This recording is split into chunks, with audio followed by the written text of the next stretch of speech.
Now de Broglie's wavelength वाले case में कभी गैस मॉलिक्यूल की वेवलेंथ के बारे में चर्चा करने लगे एंड दैट टू टेम्परेचर, तो खेल मजेदार हो जाता है।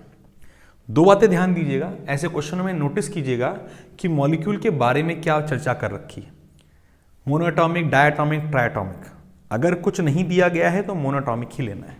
अभी क्वेश्चन में 300 केल्विन पर लैम्डा 1 वेवलेंथ है और 600 केल्विन पर वेवलेंथ निकालनी थी। कुछ बातें समझिए।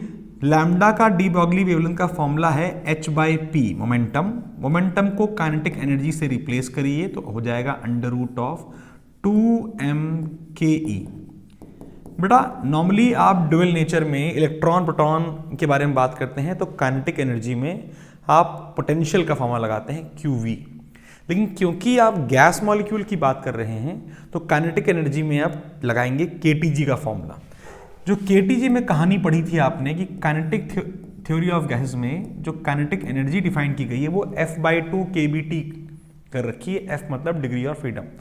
For monoatomic the formula is 3/2, it is 3/2 kBT।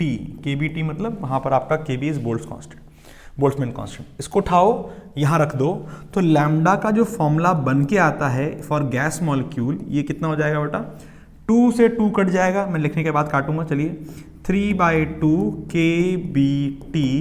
Formula सुंदर सा है और बहुत इजी सा भी है। ये हो जाता है 3mkBT।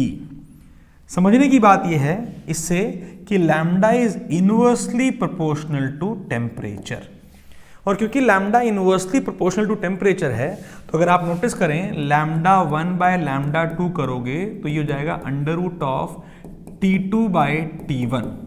यहां पे नोटिस करो T2 दे रखा है 600, T1 दे रखा है 300, तो रेशियो आ जाएगा 600/300 यानी कि √2। लैम्डा 1 निकालना था तो लैम्डा 2 निकालना है तो वो हो गया लैम्डा 1/√2। है जोरदार क्वेश्चन, कॉन्सेप्ट वाइज भी बहुत जोरदार क्वेश्चन है, इसको जरूर से नोटिस कीजिए। जेई के लिए बहुत इंपॉर्टेंट क्वेश्चन है। The option correct option is 1/√2 λ1। All the best.